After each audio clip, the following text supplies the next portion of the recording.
Kia ora koutou. Welcome to Agile Delivery. This lesson's going to be all about where did the Agile Manifesto come from, what problem did it solve, and some pros and cons to the values and principles behind the Agile Manifesto. Let's crack into it.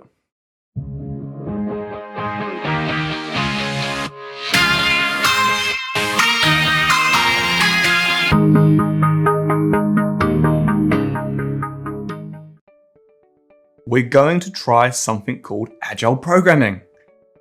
That means no more planning, no more documentation. Just go ahead and do it, write the code, and get on with it. I'm glad it's got a name. That was your training. There are so many Agile courses out there.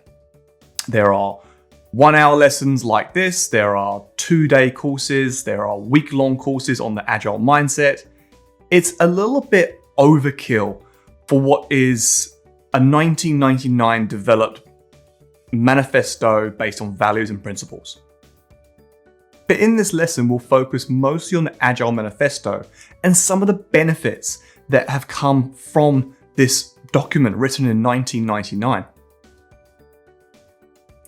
It's US of A, North America, 1990s.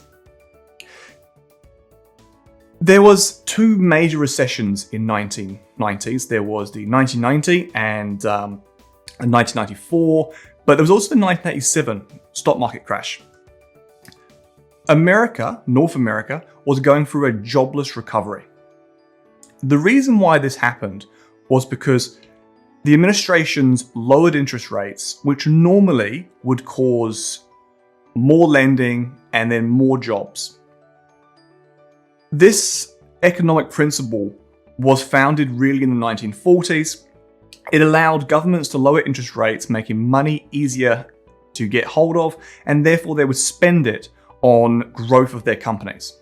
It made total sense before 1990s. America at the time was moving away from manufacturing.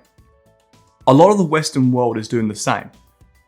What does this mean? It means when you lower interest rates to make money more accessible, you will still borrow money, but you will put it where the greatest reward will be, where the greatest ROI will be. For America at the time, this was actually into technology to lower the cost of production, of manufacturing, of operations, of the financial markets. Clinton did a good job trying to promote job growth, but it didn't work, and it was never going to work in an industry where you got a better rate of return from investing in lowering the cost of production as opposed to increasing production. Investing in technology projects from the private sector, that led to more companies providing more technology. So when you think about this, you have Company A over here investing in their technology department to lower the cost of production. This decreased the cost of production, increased their share price, but it also increased the share price of the technology companies. So through the late 1990s, we had this wonderful big boom, or the dot-com crash, I think most people would be reminded of it being called. And this was because, as I said, the technology companies were getting more investment, which means they can do more technology, lower the cost of production even further, and then companies would be able to lower the prices. So the consumer got lower prices, the companies had to compete with each other on lower prices, and technology companies were really the only ones growing from this market. The dot-com crash came because more people had more money in their back pocket. So as a consumer, if I'm spending 75% of my wages, and then suddenly in 5 years, I could spend only 60%, 50% of my take-home pay, I have more money to invest. So normal, regular Joes were putting more money in the stock market, and they were putting money in the technology departments because they were the ones causing all these lower cost prices. It was a wonderful time. For those of us who were around, we remember prices going down, stock market going up, everyone was happy. However, it's what we call a multiplier accelerator. Now, what does that mean? It means that you invest in technology. Technology lowers the price of production, which equals more money for businesses and more money for consumers, which invest in technology, which then that gets even better, lowers the price of the products again, and it continues accelerating to a point where companies were actually losing their competitive advantage. There was no benefit for company A or company B investing in technology companies anymore because they were all able to get the same solution. The value add competitive advantage of companies during the 1990s diminished. Products were commoditized. Technology companies did very well, and of course were overvalued, and that obviously corrected itself. But what came from that is what's fascinating. We realized that technology is not just this one-hit wonder. Through the 1990s, there was a thought process that if you upgraded your technology, it was a once-off. And this kind of made sense. Many journals were written at the time to say that eventually the ROI would decrease because we'd hit a plateau of technology increases. But this didn't happen, and it still doesn't happen in 2021. We are still finding that companies are able to invest in technology and get a higher ROI through technology than they can from growing their companies. We haven't reached the plateau yet. And as technology keeps increasing, we may not ever catch up with that. Which means instead of having external companies doing technology, they were brought in-house, they were capitalized, they were contractors. Companies thought eventually they could decrease their technology departments. It's just not happening. Most companies now, technology is part of their company. They are a technology company. Without it, they have no competitive advantage, and they need to keep pushing forward. They need to operationalize. These need to be permanent staff members, part of the value chain, as opposed to a one-hit wonder. The Waterfall Method was probably the most popular method from the 1960s all the way through to probably even today. I still see Waterfall Method being used in different variations. I'm not here to bag Waterfall Method. It's actually pretty good, and I've used it myself a number of times. I've even had discussions on LinkedIn where I have said that the Waterfall Method can be agile. We won't discuss that in this lesson, but have a think about the agile values and principles and how you could edit the Waterfall Method to make it agile.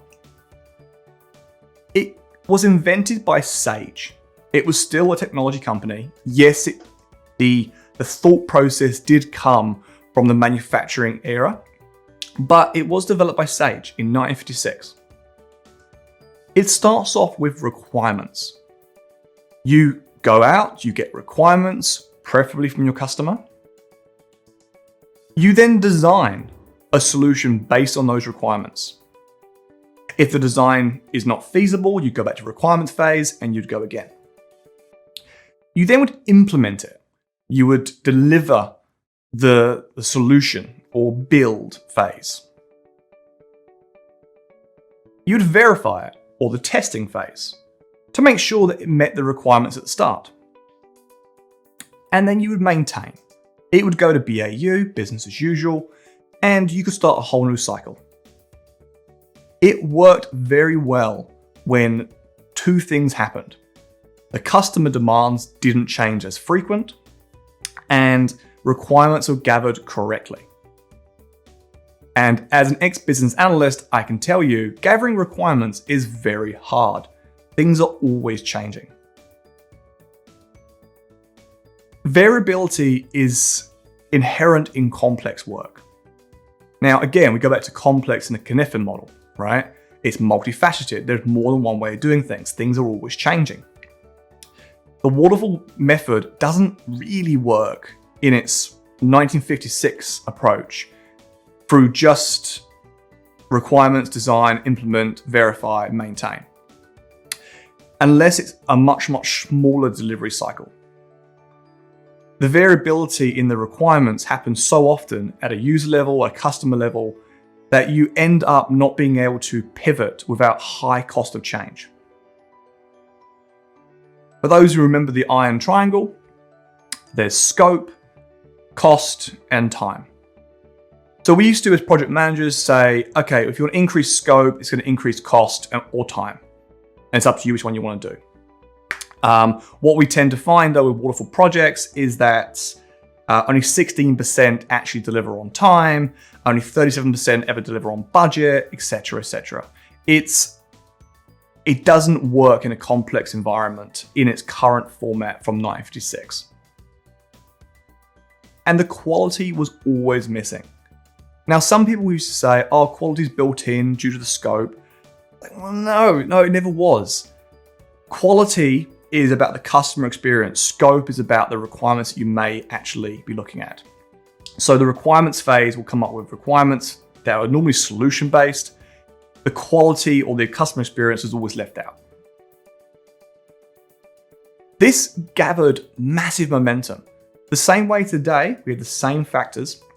The Department of Defense in the USA made Waterfall the gold standard. If you want to work with the Ministry of Defense, or Department of Defense, you would have to work in a Waterfall method. The same thing's happening today with Agile. You'll find so many government organizations now that are saying, unless you work in Scrum, you can't get a contract. You must meet the service level agreements or you can't make the contract. So you can see why Waterfall grew out of the USA very fast and flew into other areas. Process was not, in fact, performed in a strict top-down fashion, but it depended on a prototype. So just because there was a top-down requirement phase doesn't actually mean it was ever followed. You ended up going to requirements, then to design, back to requirements, over to implement, back to requirements again, then you'd verify, then you go back to design, then you maintain, then you get some bugs, then you go back to requirements phase. You have to do a prototype, and that's where the phase 1 release in project management came about. And that came quite handy. You can't gather all the requirements up front. The requirements you do gather will change. There is always more to do than time and money will allow. Agile Samurai. I love this statement, and I think it resonates for most people in 2021.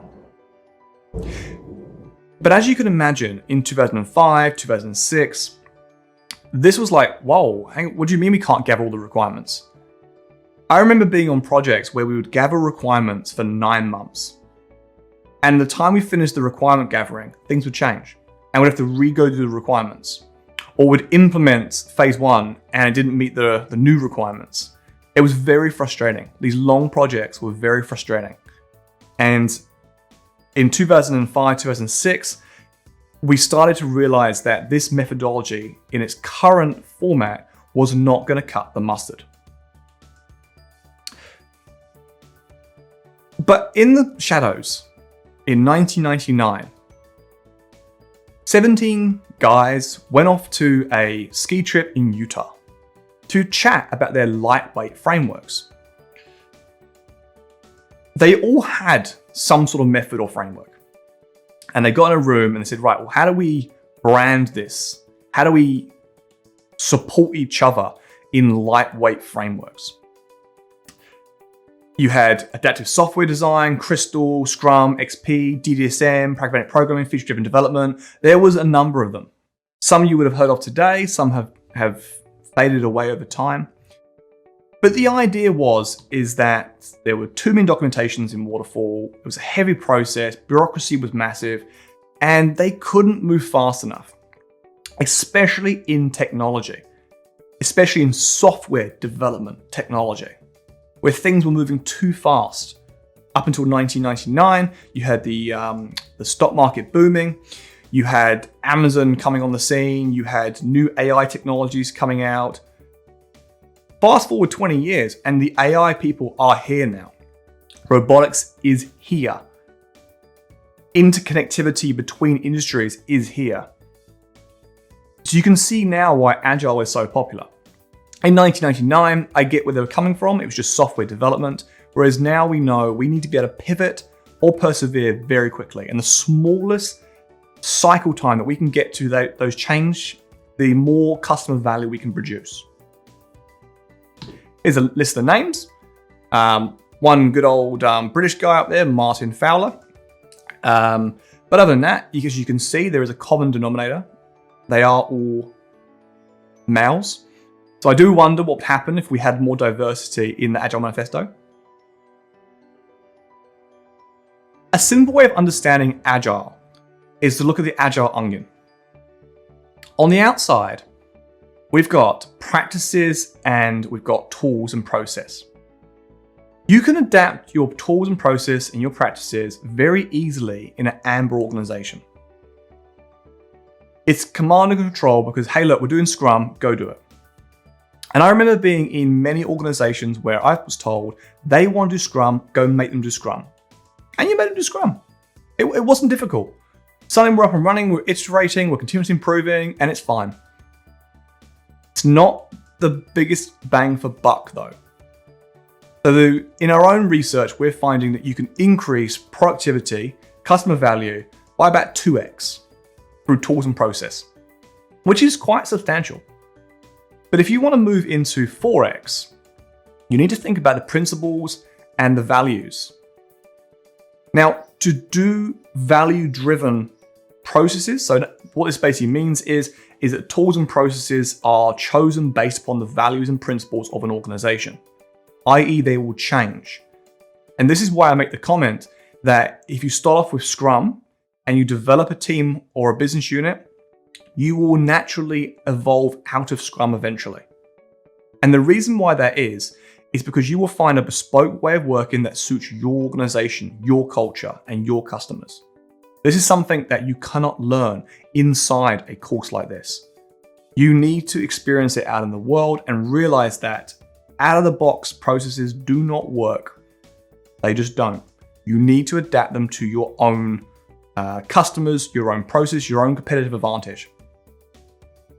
The next layer is values and principles, which we're going to go through next with the Agile Manifesto. But what causes values and principles? Where do they come from? They come from an Agile mindset. And this is where you'll hear a lot of people say, oh, Agile is a mindset. Totally is. Agile is a mindset. It's what developed the values and principles. The reason why 17 people could get in a room and come up with 4 values and 12 principles was because they had the same mindset. To evolve to a continuous learning organization, you need to be green. You cannot do it in an orange environment. You can have values and principles in an orange environment because your values could be profit and you're all heading towards there. Your leaders can be focused on the what and not the how. But if you really want the Agile mindset to be built in, you need a green organization. Otherwise, what happens is people who become green or get the Agile mindset themselves will have leaders who are orange and controlling, and they'll leave. It's a very sad day when I start seeing organizations ask me, hey Mike, why have I lost 20% of my staff? This agile transformation is making me lose all my staff. And you look at it, you go, yep, they've transformed, they've evolved, they've got the mindset. Now they're looking for companies that actually allow them to use those skills they've learned. And this is why when we talk about the business transformation side of this course, you need to go through slowly. You need to go through from your amber organization to your orange organization to your green organization. Because if you move too quickly, people will just leave. They'll get disillusioned and they'll leave. So, if you want an agile mindset, if that's where you want to head to in your technology company, green is the place to go. But if you want values and principles, you want to be a value-driven organization, then orange is totally fine. If you're just looking for some efficiency gains and a bit of productivity, then you can just implement the practices and tools that we are talking about today. And you will get up to 2x of productivity. And that is purely on the basis of time to delivery, functional benefit to the customer, and satisfaction of the customer. Just those three things alone will allow you to see 2x in terms of productivity gains.